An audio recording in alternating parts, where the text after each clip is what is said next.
It's all new, is that right? The decoration? Sorry. Oh, it's okay, it's okay. Okay.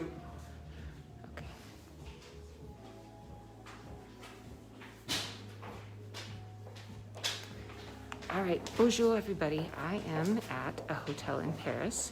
It's called Hotel des Deux Îles. It's on Île Saint-Louis, and I've always wanted to stay on Île Saint-Louis, and it's so cool. So here's what we're gonna do. I have my trusty umbrella, and I'm gonna go out and take you for a walk. So this is gonna be maybe 45 minutes or so that we're gonna be together if you wish. And I'm gonna take you over to see what's going on with Notre Dame. I also wanna take you over, I don't know, we'll just kind of see Place Dauphine maybe. If you have some requests, just let me know. We're gonna go for a little walk together and until the battery runs out on my phone or perhaps I get rained out.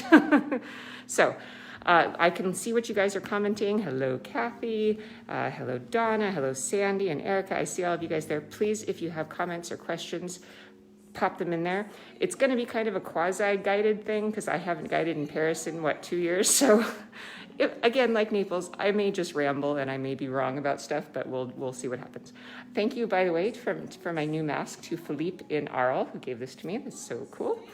So look how beautiful this hotel is. It's so precious. My room is just perfect. This is an absolutely lovely hotel. So we're going to start from here. So, allons-y. Let's go. Merci.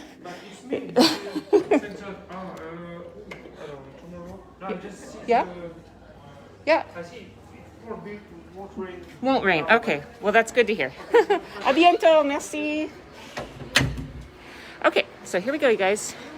Now that we're outside, I can take off my mask. So first thing I wanted to do was show you the madness at the end of the street here. And I'm just gonna say right now that if you guys say that the sound isn't good or it's freezing, there's nothing I can do. I'm on my Italian chip and let's see how we do. We may do great, we may do terribly. I have no clue. So let's just start from here. We'll do what we can. So I am on the Île Saint-Louis. Look how precious this island is. It's so cute. I have always loved Île Saint-Louis. It is busy and beautiful, but also kind of like a little village. This is one of 2 islands in the middle of the Seine River. Île de la Cité is the other one, and that's the one that you are familiar with.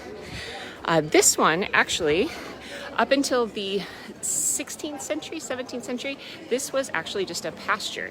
It was a pasture and a wood area. And then I think it was Louis XIII decided to turn it into a residential neighborhood, just trailing off behind Île de la Cité. So, just pretty. You can kind of see down here. There's the end of the road. You're going to fall into the water at that point. It's a Sunday, so there's lots of people out enjoying the day. But I just wanted to go down here and show you the only line I've seen in all of Europe.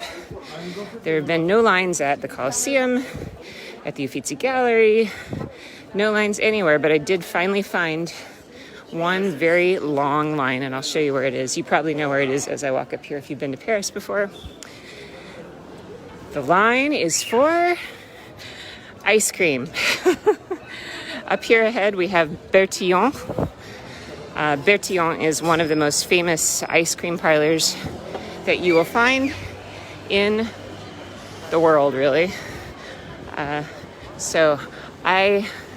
If you can see, there we go. We got lines on either side of the street for Bertillon. I know everybody's saying, yay, Paris. I'm glad you guys are so excited. I wish you were here with me. So here's Bertillon.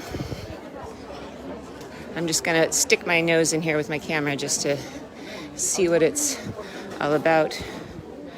There we go. So there's Bertillon. Everybody's getting their ice cream. I personally am not going to wait in this line. Maybe I'll come back later on in the day. If it starts raining, I'm sure it will run out line-wise. Okay, so I'm turning back around and I'm going to kind of retrace my steps. And I'm going to head over to the Île de la Cité. Maybe let's take a little different path, though. I'm going to take you down here. Why not? Let's go see the Seine itself. All right. Have a Sunday on a Sunday. That's a great idea. All right, so Paris, I know, is maybe not my usual fare, but I actually have been guiding in Paris for about 15 years, not regularly. I guide here usually just in the summertime, and it is something that I enjoy. So, of course, now I'm toying with this idea. I found the best hotel, and I'm like, maybe we should do a staycation at this hotel in the Île de la Cité. I talked to the owner. She was fantastic. So who knows, maybe if you guys want to hang out with me for a week in Paris, we could do that together at some point and just staycay here in one of my favorite cities. And Paris really is one of the most beautiful cities in the world, obviously. Like, that's kind of a very pedestrian thing to say. But the reason you think it's beautiful, that's what I think is quite interesting. And maybe you've heard me talk about it before, but I will explain in just a few minutes why you like Paris, because I already know why you like Paris. So here we are at the Seine. I'm so glad to have you with me today, by the way. So for those of you just joining me, I am in Paris.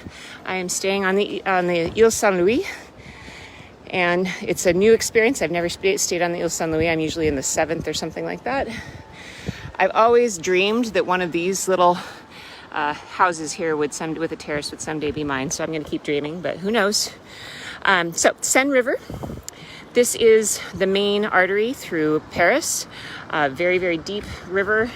And you can see over there they have these barges, and in the summertime they set them up as cafes. Now, people in Paris are thrilled to be out right now because they just changed the mask rule, and they're not locked down. They're actually, the curfews are going to end tomorrow. People enjoying their ice cream. Or glacé, I guess you could say. I know that we have to say gelato in Italy, but here they say glacé. So France is coming out of their lockdowns and their curfews, and they are all out and having a good time, I tell you. I would say Paris is, I wouldn't say equally busy to when I usually see it, but it's pretty hopping, actually. So if you look at these buildings, let's just start from an architectural point of view on Paris. Now, Paris is unlike any other city in Europe because it was almost completely torn down. So if we go back to the French Revolution, if you have seen Les Miserables, the city you see in images really is not the city that exists now. That is because the city was virtually all torn down in the 1800s. The reason being because of the French Revolution, essentially, but what happened after the French Revolution. So there was a lot of political unrest between the French Revolution and then the time that Napoleon III comes into power. So he is cut into power, and Napoleon III is reigning over the city, and he makes a decision that he doesn't ever want to have rebellion in his city again, because it's a complicated history, but there were several rebellions. So what he does is hires a man by the name of Baron Haussmann, and Baron von Haussmann comes to Paris and basically decides that he's going to tear the whole thing down. So they reconstruct the city piece by piece, and what they do that for is that, let's just think about, what do you know about the architecture of Paris? You know that it all is uniform. Do you see that? It's all uniform, which you don't find really anywhere else. But above all, you think of the boulevards. Now, if you go to Rome, you go 100 meters and the street curves and zigzags and turns all over the place. Those medieval alleyways like that are very useful to people who are rebelling. Very, very useful, because those medieval alleyways are great for guerrilla warfare.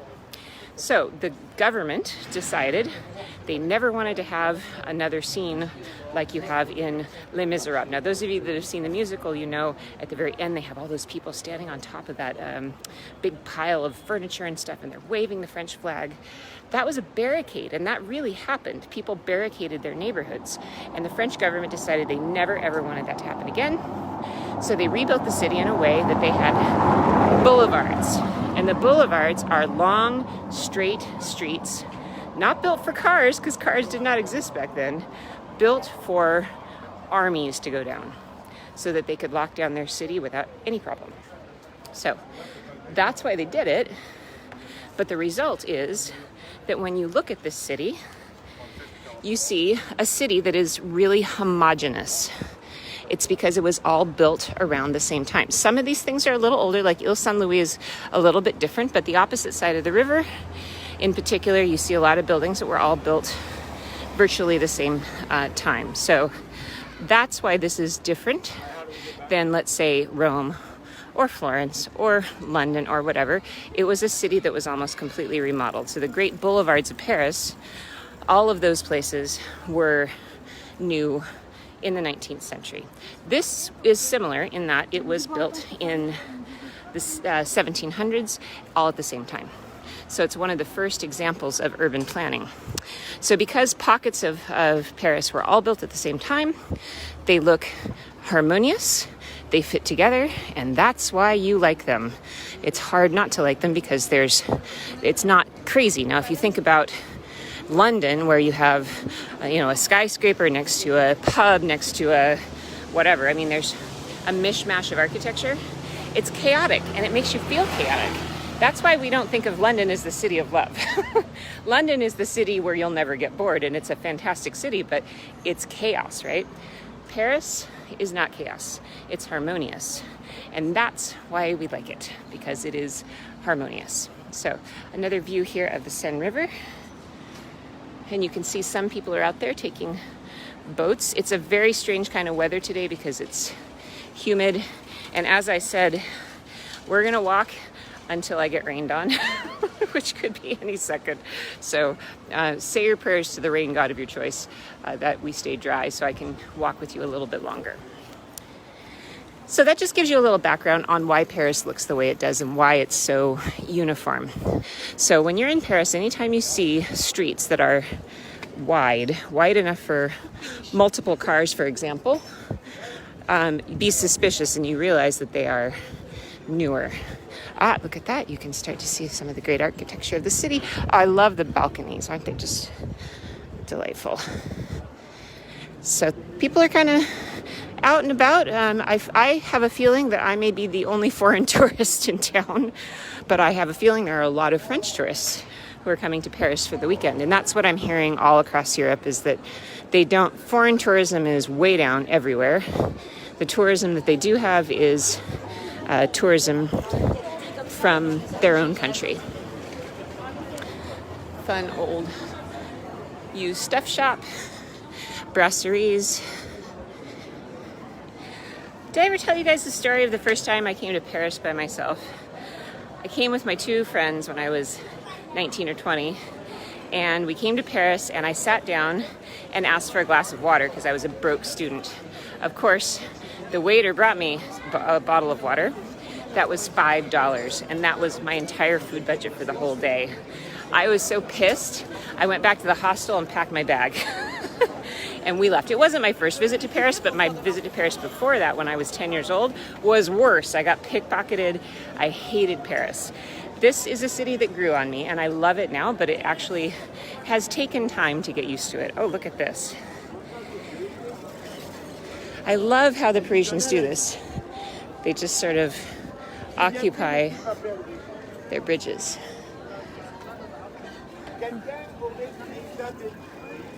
So you've got a puppeteer. Oh, so cute. And then we have an obstacle course for roller skating. Okay. And over here we've got the Hotel de Ville, which is right here. So that's the city hall. And that's one, originally was one of the oldest buildings in town, but it was rebuilt in the Renaissance. And the Tour Saint-Jacques. So that's a landmark that most people can kind of note, the Tour Saint-Jacques.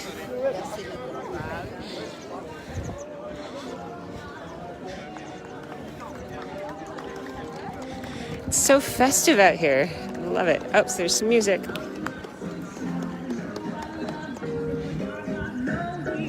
Oh, it's a whole team of like roller skating dancers. Oh, here we go.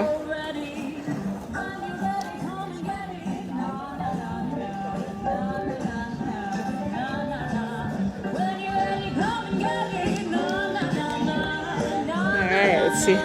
Here this guy comes again.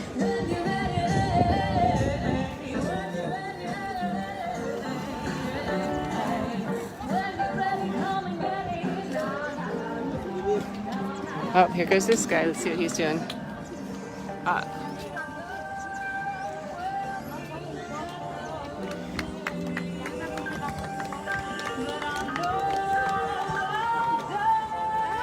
All right, so good Sunday morning to all of you just joining us now in the United States. I know it's morning time for you, 7 or 8 o'clock in the morning on the West Coast.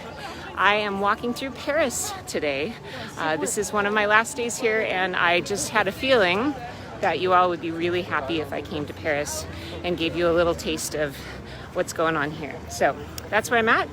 We're going to be doing a little walking tour here, just kind of giving you the sights and sounds of the city and a little bit of kind of the history and some of the things stories I like to tell. For those of you that are watching, just an FYI, this is a you-powered adventure here, so just remember, if you've enjoyed any of the, I hate to do the little commercial break, but if you've enjoyed any of the programming that we've done so far, please consider being a Patreon supporter or leaving me a PayPal tip at sarahinitalia@yahoo.com. Literally, those PayPal tips are paying for my hotel room and my train tickets. So I appreciate all of you who have been kind enough to support my trip today.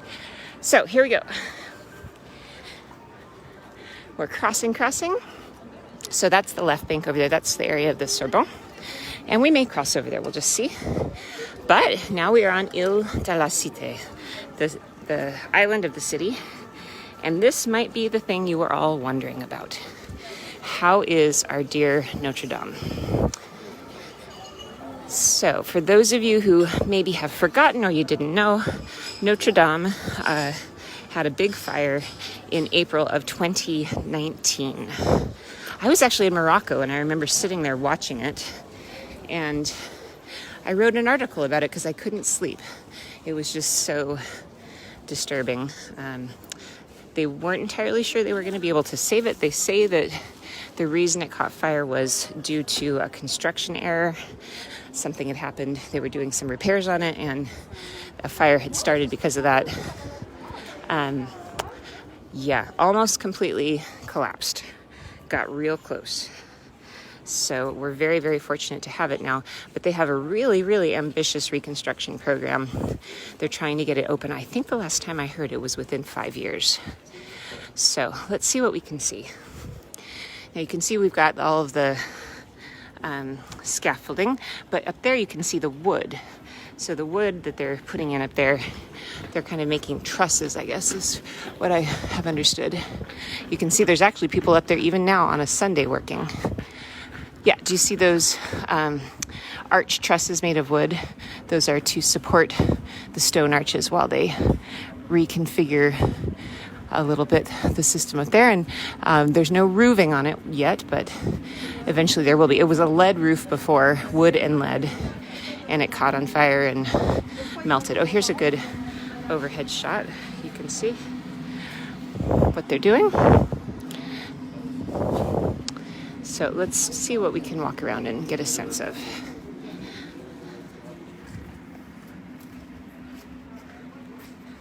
Okay.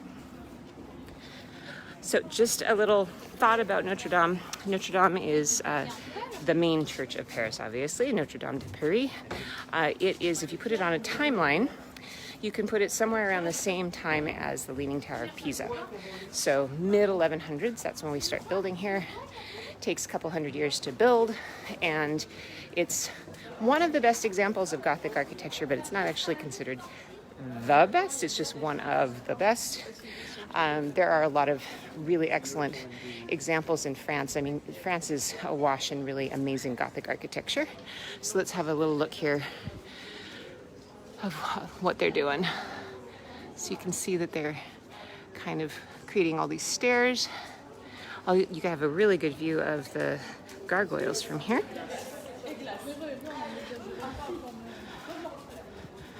What's kind of also tragic about all of this is that they had just restored the church. And I had been here not so long before it caught fire. And yeah, it's just really, it's really sad. When I was here last, they had put a big tent out on the Place, and this was maybe only a month after the fire, and they were taking all of the statues out one by one and cataloging them. So if you look up, you can see that they've got the windows blocked off, and they've got some trusses up there to hold everything together. One of the sad parts for me is the spire is gone, and even if the spire was a later addition. So just some thoughts about Notre Dame. So built in the 1100s, took about 200 years, finished around the 1300s, but it was kind of the main cathedral. It was the main cathedral of the city, obviously. This is where they would have a lot of events, and sorry, I can't see you guys. Here we go. Sorry, I'm a little overwhelmed. It's kind of hard to take in something so precious that's been so hurt. So let me just gather my thoughts for a second. So what I wanted to say was this, that we feel terrible about Notre Dame. We all do. But a way to put this into perspective, this isn't the first catastrophe for it. The cathedral was the main cathedral of the kings. This is where they would come with the crown of thorns. That's the most famous activity here. The crown of thorns would come out on Easter. And luckily, they saved the crown of thorns. They only bring it out one day a year, and it just happened to be that they brought it out the day of the fire. So luckily, they saved it, which was great, right? But again, just to kind of put it into perspective, I know this is a terrible tragedy, but if you go back to the 19th century, it was also in a terrible, terrible state. During the French Revolution, they kind of deconsecrated it, sort of, and they called it the Temple of Reason. And they used to have sort of trials in the area. I mean, it was kind of a crazy time anyway, but the church was really, really treated poorly during that time period, right? So by the time the 19th century rolls around, Notre Dame is in a terrible, terrible, terrible state. And that is why Victor Hugo wrote his famous story, The Hunchback of Notre Dame, because he wanted to make sure that people paid attention to this church, because nobody was taking care of it, and it was going to collapse. It was going to fall apart because nobody had tended it. So that was like a wake-up call for the Parisians, that they needed to take care of Notre Dame. And they did. They remodeled it. They put a new roof on, and actually that famous spire was put on by Ville, who was the architect of the renovation. And I always loved pointing this out as an architect, that he put himself looking like this at his spire, admiring his restoration work. So a lot of the things you associate with Notre Dame, gargoyles and things, some of those were additions from the 19th century. So this is all just to say, this is heartbreaking, but we've been here before. Not us, but our ancestors, and they were able to bring this church back to life. And these days we have more technology, we have more ability to fix things, and I feel very confident that within a few years they're going to have this up and running and just as beautiful as it was before. So the facade looks actually quite good. So it's kind of a skeleton right now, but we're getting somewhere. So I hope that kind of makes sense, that, you know, in a way, it is sad, but I also see it kind of as a phoenix. It's something that's been burned down before and then has been saved before, and it'll be saved again. So it's pretty impressive, the work that they're doing. So all along here, just wanted to show you that they've got around the scaffolding, and the wall to protect the work area, they have all of these photos. You can kind of walk around and read the story of what they're doing and how they're doing it. You can see the pictures, see how they're cataloging pieces of wood that they found. They're using technology to try and figure out how to recreate things. Pictures of the chairs, the pews after it. So it's quite interesting. You could spend basically an hour out here reading all of these different things. There's the picture of the fire. So if you come, you'll have the ability to come and take a look. 15th of April, 2019. 15th of April, that's when this all happened. So they've got the Place still cordoned off here, but I'm going to get a little bit further away and see if we can get a different point of view. So here we are on Île de la Cité. And in the middle is the crypt, which I don't think, the crypt is closed, unfortunately, but that's always been a very nice archaeological museum. So let's walk a little this way, and we'll turn around. A comment that the stained glass was saved. Some of it was, yes. Yep. Some was not, but some of it was saved, which is very lucky. Okay. So I know this is a little grim, a little sad, but I think it's important to come and just pay our respects to Notre Dame. And we're almost there. I'm going to turn the corner in just a second.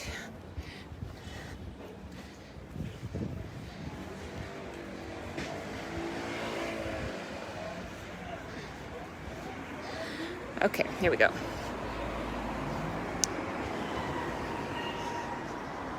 I think we've got our great view here, yeah. All right, so here you go. You can see a little bit. The facade looks pretty good, but the back end is what's really got most of the damage. So it's sad, but I feel like they are really putting their best foot forward to make sure that they can save it. Okay, so that's a little bit of Notre Dame. Again, if you have any questions or anything, please go ahead and ask me. I can't answer all of your questions necessarily, but if I know the answer, I'll tell you. Where else shall we go now? I think it might be fun to walk to Place Dauphin, maybe, but let's go this way. Okay, and we're gonna go over through one of my favorite little cycles of walking here, and then maybe we'll make a decision about where we're gonna go. So here on the Île de la Cité, there's lots of important aspects of the city because you may or may not know it, but Île de la Cité was the royal palace in the past. It was the royal city. So the original palace of the kings of France was here. We think of the Louvre, we think of Versailles as their palace, but the original one was here, and it makes sense. So you would put the castle here, and then you're close to the cathedral. So this is where it was originally built. So you think about Louis IX, for example. This is where he lived in the 1200s on this island. Now later kings of France are going to decide it's too small. So they're going to take a castle that was a hunting lodge on the edge of town and turn that into their main palace. And that is the Louvre.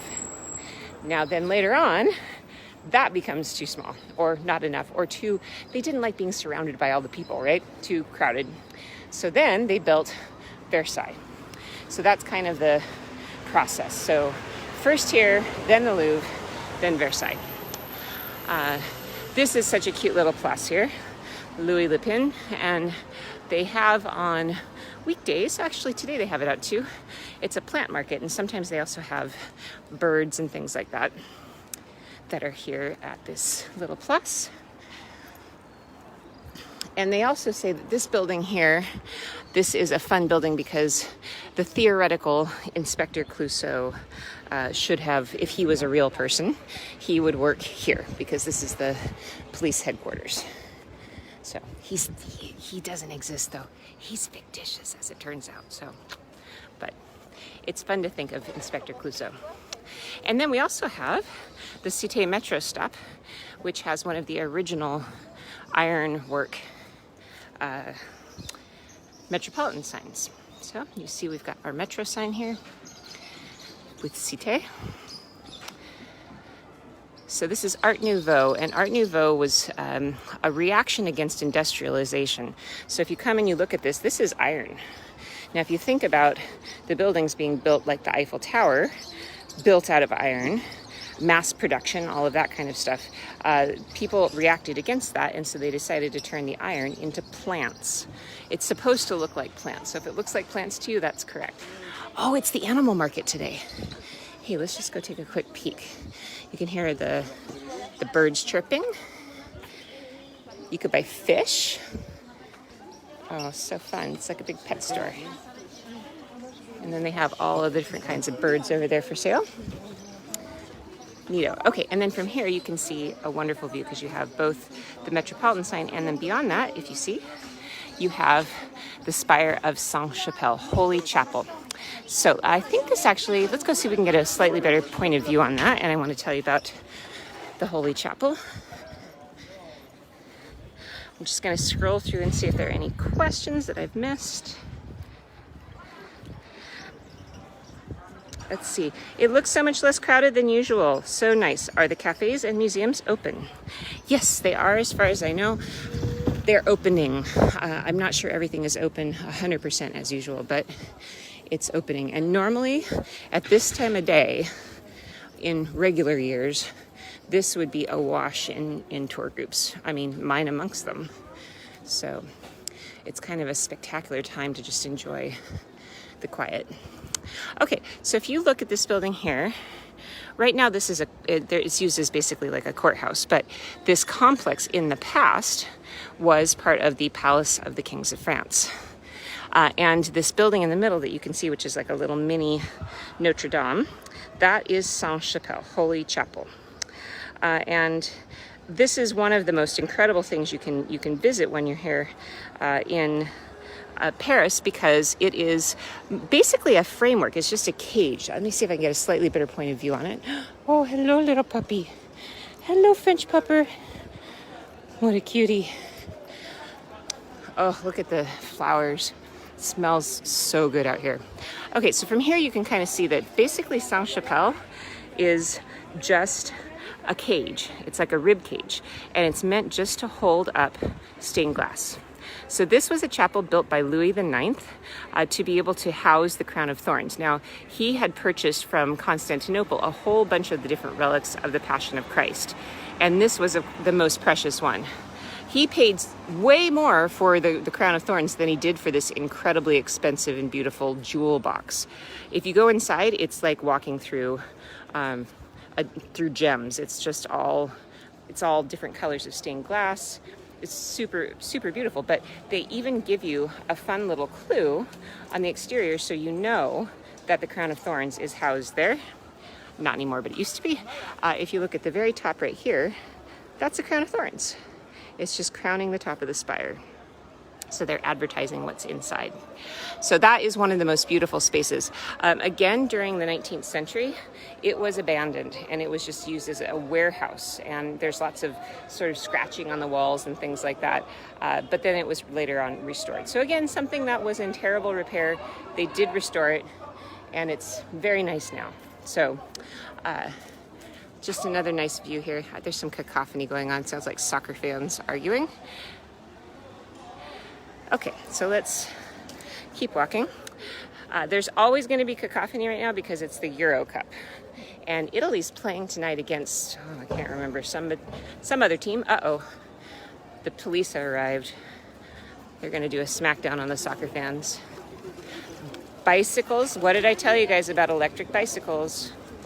Electric bicycles are everywhere and getting more and more and more popular, and it is good to see. As my kids say, love to see it. Yeah, there you go. Soccer fans have been detained. Oh, look how just gorgeous these little cafes are. Man, don't you just want to sit here and have a pastis and read the newspaper? Oh, lovely. Okay. So you guys tell me, you got to vote right now, okay? So put in the comments and vote right now. Am I going to Place Dauphine or am I going to the Latin Quarter? Tell me, where am I going?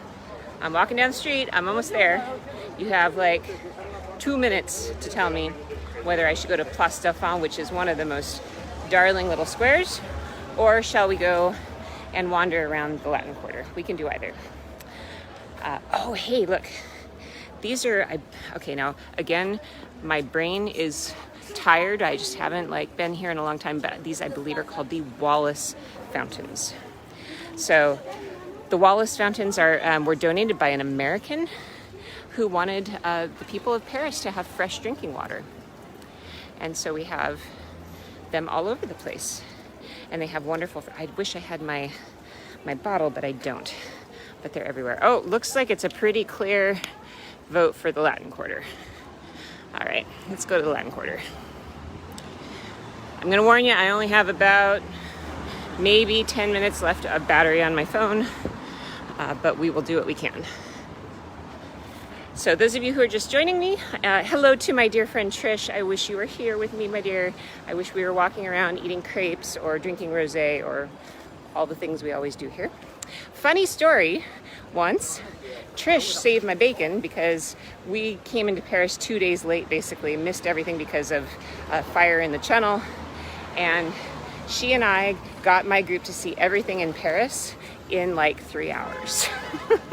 It was insane, but with her help, I was able to pull it off, and that was one of my most memorable tours. Here's another Bertillon stand. It's not actually Bertillon, but they sell Bertillon. Oh, the smells. Smells wonderful. Let's see. Sorry, those of you who wanted to go to Place Dauphine, you've been outvoted. But I'll tell you what, I'm gonna cut you guys a deal. We're gonna go to the Latin Quarter. I'm gonna get myself a crepe. We'll walk around and look at things. I'll go back to the hotel and recharge my phone. And if it doesn't pour tonight, I'll go have dinner over on the Place Dauphine. There might be people out there playing pétanque, which is always so much fun. So, will I visit Montmartre before leaving Paris? No. Well, I mean, I suppose I could do that tonight, but yeah, I only have tonight and I have to go home. I want to get home in time for my birthday, so I need to go home day after tomorrow. So look, they've got the bateaux parisiens. So if you want to do the tourism boats, they're doing them. That surprises me, to be honest, but that's great. Hey, I'll take it. We have a nice view from here of, yeah, my battery is really running low. There we go, a nice view. It's all so pretty, and I'm so happy to be here. I've missed Paris so much. If you haven't been to Paris before, you can probably see over here these green things. This is like a bookstore, an outdoor bookstore. They sell books, prints, antiquities, kind of old-fashioned books and antiques. Hey, look at that. You got a nice view of Notre Dame from here.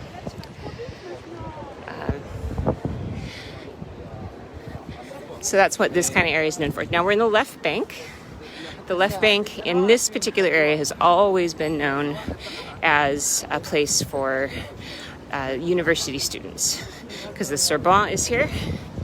So there's lots, as any university district anywhere in the world, there's a lot of cheap, junky food and clothing stores and cafes and things like that. So it's definitely one of the more funny little areas. But I think what we're gonna do, I think I wanna walk back towards Notre Dame through the little lanes on the Latin Quarter. Does that sound good? Huh? All right, allons-y. Man, I'm gonna get run over by a bicycle here. People are into bicycles all of a sudden around here. All right, here we go. Since you're not here and you can't smell, right now I can smell frites and steak. People are drinking rosé. It's pretty toasty, even if it's cloudy. Every now and then I get a whiff of pastry. So lots of wonderful, oh, he's drinking something green. I think that's the pastis, which is anise flavor.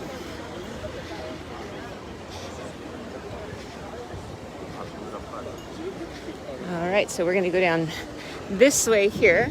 So there's, this is Place Saint-Michel, and there's Saint Michael himself right there, protecting the place. And then this is, I have to tell you, a little bit of it's a little bit of a grotty area, to be honest. It's not really a very nice part of town, but I like it because it's kind of funky and fun, and there's lots of interesting little restaurants and things. They're all kind of cheap and junky restaurants, but it's got character. So let's look at a place with character. I think I made the right choice staying on the Île Saint-Louis.